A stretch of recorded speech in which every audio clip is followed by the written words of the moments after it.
구약 성경의 개요 언약적 관점과 구속사적 관점. 구약 성경을 읽다 보면 그 방대한 이야기 속에서 어떤 중심 메시지가 흐르고 있는지 궁금하셨을지도 모르겠습니다.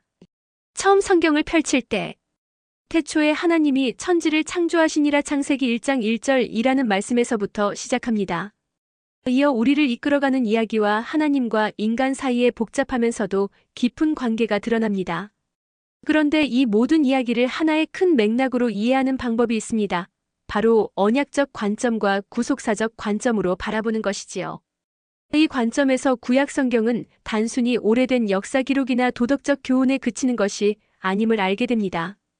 즉 구약 성경에 대한 언약적 관점과 구속사적 관점은 하나님께서 인류를 구원하시기 위해 마련하신 큰 계획, 즉 메시아를 향한 여정을 선명히 드러내고 있습니다.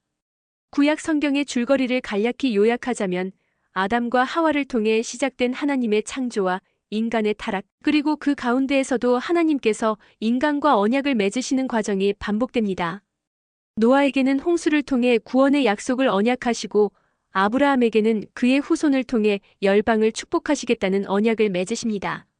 모세를 통해 이스라엘 민족과의 특별한 관계가 형성되며 율법과 제사가 그 민족의 삶 전반을 지배하지요. 이후 왕정시대에는 다윗 왕조를 통해 메시아에 대한 구체적인 예언이 언급되고 선지자들은 꾸준히 그 구원의 메시지를 전합니다. 구약의 마지막에 이르면 이스라엘 백성은 하나님의 약속을 기다리며 메시아의 도래를 갈망하는 상태에 놓이게 됩니다. 구약의 주요 메시지들은 각 언약과 역사 속 사건들 속에서 두드러지게 나타납니다. 첫 번째 메시지는 하나님이 인간 역사에 주권적으로 개입하시면서도 끊임없이 사랑과 은혜를 보여주신다는 것입니다. 그분은 인간의 죄악에도 불구하고 회복과 구원을 약속하시며 언약을 통해 그 약속을 구체화하십니다. 두 번째는 메시아를 향한 예언의 끈입니다. 구약의 모든 이야기는 하나의 큰 그림을 향해 수렴되는데 그것은 바로 장차 오실 구원자 예수 그리스도에 대한 희망입니다. 그리고 세 번째는 하나님의 공의와 은혜가 조화를 이루고 있다는 점입니다.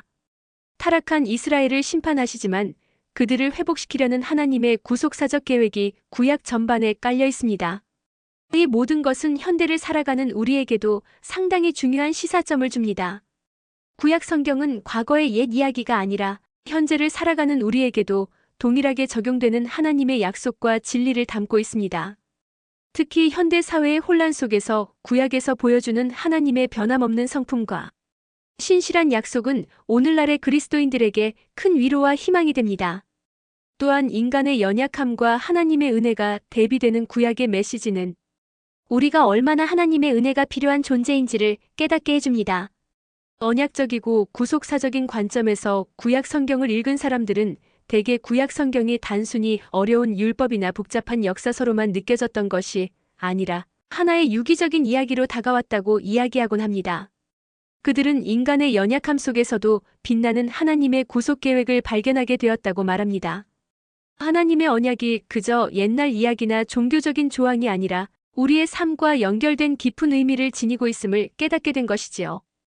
구약이 단순히 규율을 지키거나 신앙의 도리를 따르는 것에 그치는 것이 아니라 하나님의 사랑과 은혜를 더욱 선명히 보여주는 이야기임을 알게 된 순간 많은 사람들이 깊은 감동과 경외를 느꼈다고 합니다.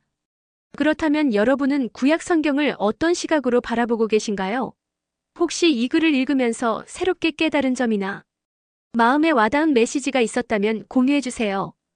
여러분의 생각이 너무나 궁금합니다. 말씀을 묵상하고 암송하면 우리의 영혼에 큰 유익함이 있을 것입니다.